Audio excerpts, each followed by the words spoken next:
नमस्कार। खबरों की दुनिया में हर खबर है खास, लेकिन जिन खबरों ने बटोरी है सुर्खियां, ऐसी ही खबरों को समेटकर हाजिर है हम।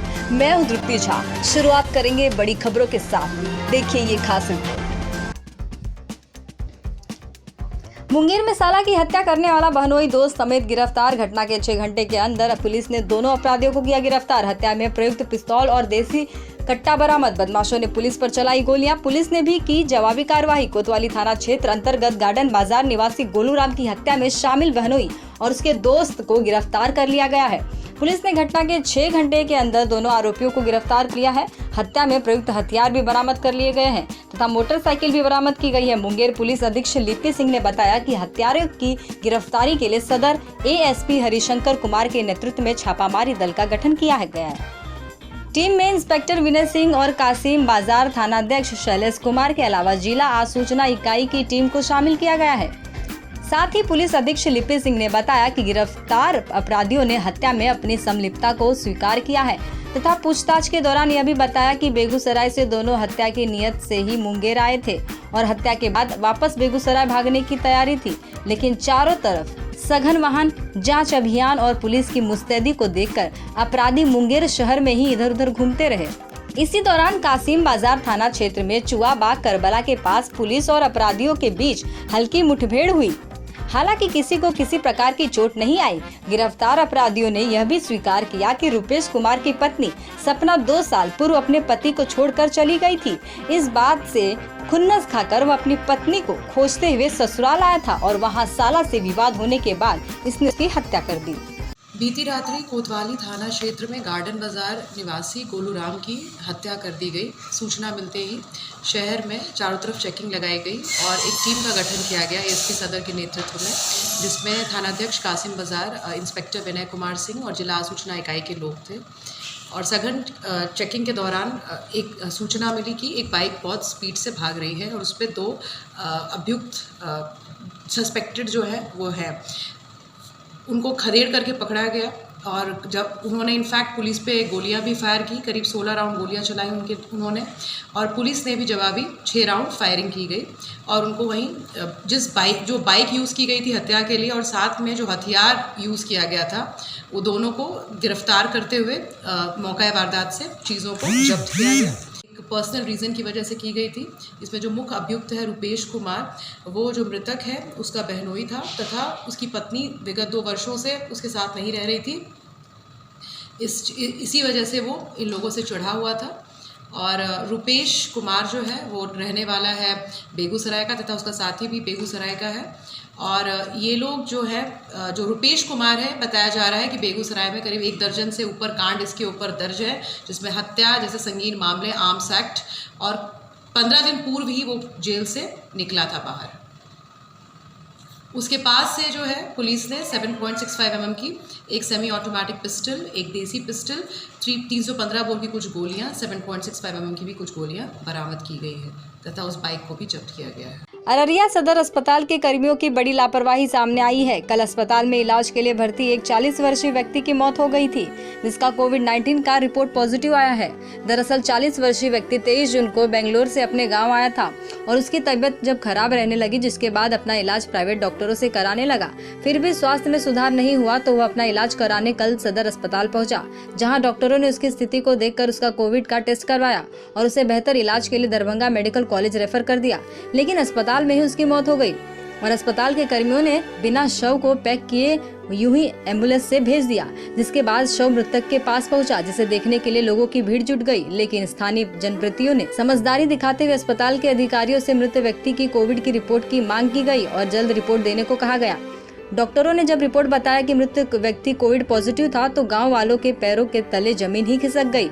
स्थानिक जनप्रतिनिधियों का आरोप है कि स्वास्थ्य विभाग के लोगों ने जब कोविड का टेस्ट किया था तो किस आधार पर शव को बिना पैक किए ग्रामीणों के बीच भेज दिया जाता है और ऐसे में तो सभी पॉजिटिव हो जाते हैं, जिसका जिम्मेवारी कौन होता। आयु लगभग इस व्यक्ति का, ये बेंगलोर से 23 तारीख को यहाँ आया था। उसके बाद इसकी तबीयत खराब होने लगी तो ये लोग प्राइवेट डॉक्टर दवा हुआ दिए, लेकिन उससे कोई फ़ायदा नहीं हुआ।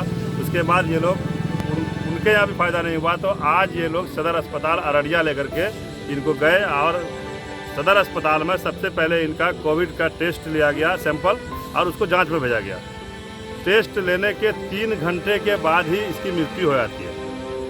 और सदर अस्पताल के चाहे वो CS हो, जो भी वहाँ इंचार्ज हो, बगैर टेस्ट रिपोर्ट आए हुए उनको खुले हुए वैसे ही हालत में उनके घर पर एम्बुलेंस के द्वारा, सरकारी एम्बुलेंस के द्वारा भेज दिया गया। जब हम लोगों को ये मालूम हुई कि उनका टेस्ट लिया गया था, हमने कहा कि अब तक इसका रिपोर्ट नहीं आया था, इस एम्बुलेंस को यहाँ से जाने नहीं देंगे और नहीं इसको खोलने देंगे गेट को किसी को। ड्राइवर को बाहर करवा दिए, एम्बुलेंस को लॉक करवा दिए।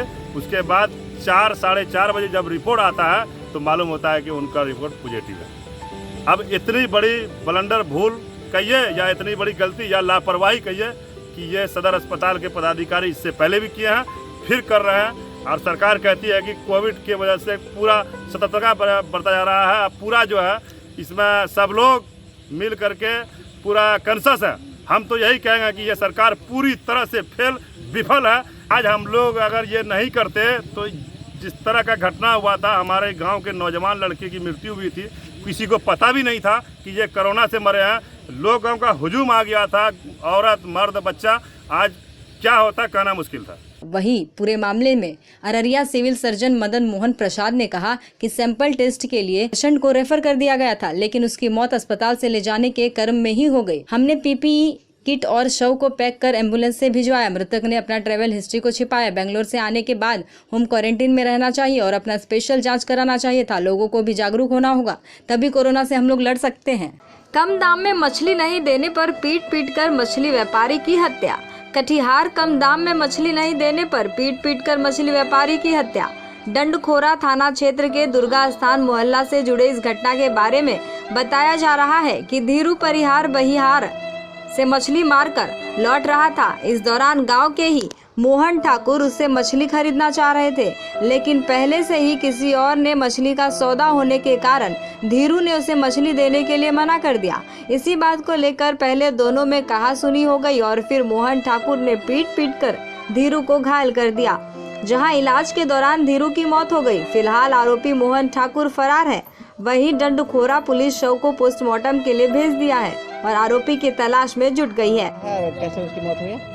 काल खाना मारपीट किया है। अच्छा। मार में जो कल शाम में 8 बजे रात में उसको बिहार से लाया गया है।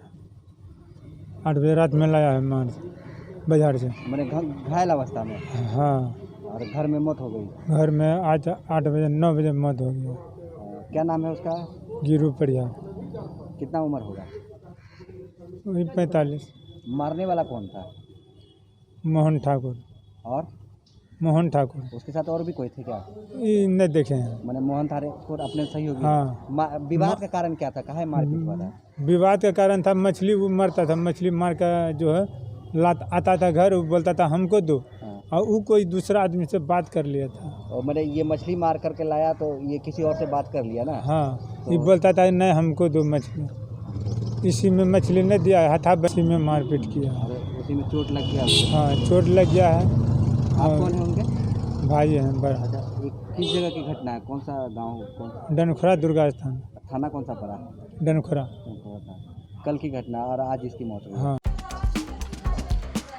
आप माने या ना माने, लेकिन सच्चाई यही है कि बिना चढ़ावा दिए यहाँ आवास योजना का लाभ लेना बहुत मुश्किल है। यह बिहार के खगड़िया जिले का वही बेलदौर प्रखंड है, जहां कुछ दिनों पहले प्रधानमंत्री श्री नरेंद्र मोदी ने PM कल्याण रोजगार योजना का उद्घाटन कर देश भर में वाहवाही बटोरी थी। ये वही बेलदौर प्रखंड का वीडियो रिकॉर्डिंग है। यह सिर्फ बेलदौर प्रखंड के पचौद पंचायत की कहानी नहीं है, बल्कि लगभग बिहार के हर प्रखंड का हाल ऐसा ही है और बिहार में PM आवास योजना की यही कड़वी सच्चाई है। तस्वीर में आप साफ देख सकते हैं, जांच करने पहुंचे BDO साहब के सामने वीडियो रिकॉर्डिंग में लाभुक चिख कर रही है कि यही आवास सहायक PM आवास देने के नाम पर 10,000 रुपए घूस लिया है। ऐसा नहीं है कि आला अधिकारी इस बात को नहीं जानते, पर इन गरीबों के हक के पैसों को निगलने वालों पर कार्रवाई क्यों नहीं होती, यह सबसे बड़ा सवाल है। हाँ हो याल सब बहन आयल था? हाँ हो याल आयल है तो हमको बताइए ना कि कौन हिसाब से इसको हम पैसा सेकंड किस्त देंगे, जब हमको घर का सांचा कहीं नहीं दिखाई दे रहा है। तो उस दिन भी ना आपको हम बोल के गए थे जी आपने कि हमको तो घर का साँचा हमको सर स्मारक पर पैसा उड़ जाए छै मगर स्मारक पर सर मगर पैसा उड़ जेतै बोले दो स्मारक पर पैसा उड़ जेतै स्मारक पर पैसा उड़ जेतै अधिकार छै बोले ऐसे बनबै छियै जी ठीक छै आगा काम बनबो 5 टा उठा ले और कोई बात छै सहायक पैसा वसूल न छौ पैसा नहीं ले ले छी बर्बाद हो गेलिए केकरा देली बोली पहले सब कुछ फोर पकड़त गेलिए दूसरा द्वार तक सर नहीं फोटो करलक अभी तक हमर गिट्टी बालू बर्बाद रहे हो रहल छै हमें 10,000 टका उठा करके हमें जे ब्याज पर दलिए या हमरा क्या देतै घर ककरा देलो आय सहायक जी के देले छियै और ककरा देबै आप हम फोर लागल गेलिए चलिए द्वार पर हमर फोटो नहीं लेलकै हां गरीब आदमी हम मर गेल छियै अरे वो हमको बताइए घर आपका की बता हमरा रुपया दिया हमर गिट्टी के ना तो ब्याज जोड़ के दिया अपने गिट्टी ने बालू उठवा जी अपने सर आइए तनको देखिए अरे बता आई पर तो घर बनेबी ने हरदेम बढ़ाबी फोटो देखी हरदेम नहीं देबी अब पर बना है न 5 टा जोड़ न गिट्टी बालू सब छबे करे छन मौजूद सर आप जब साहस कर लिए त हमरा साहस बोल देबे कि मार देबे ये बोलियो अरे सांस लेवे की मार देवे पहले हमको घर में दिखना चाहिए ना हल्का फल्का जी नहीं घर देखना दिखाइए चाहिए रह छियै सब कुछ दिखाइए रह छियै अपना की दिक्कत देखिए रहल छै बना रहल बोलियो रूम जे छै रूम देखे छै एक रूम के उठा लेते मुखिया जी करने जाइए रहल छियै नियम जे छी धरती को कहेगा ये है धरती में क्या इने सर नहीं छै हम वोट देने आ रहल छियै सुनिए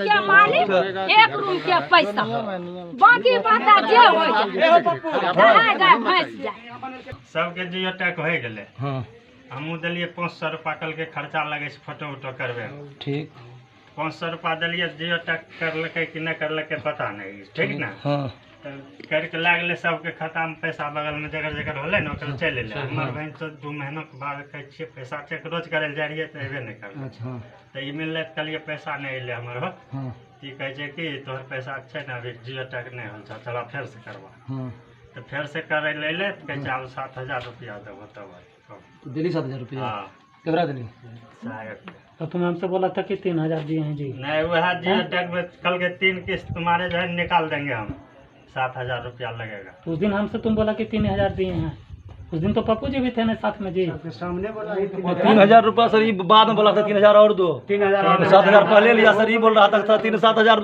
पहले लिया 3,000 बाद में मांग रहा है 3,000 लिया नहीं 3,000 बाद में 3,000 बाद में मांग रहा था सर 3,000 दोबारा निकालेगा ना फिर 3,000 रुपया ये लेगा। वहीं सीमांचल सहित बिहार की तमाम अहम खबरों को जानने के लिए सब्सक्राइब करें हमारा YouTube चैनल सीमांचल की आवाज़।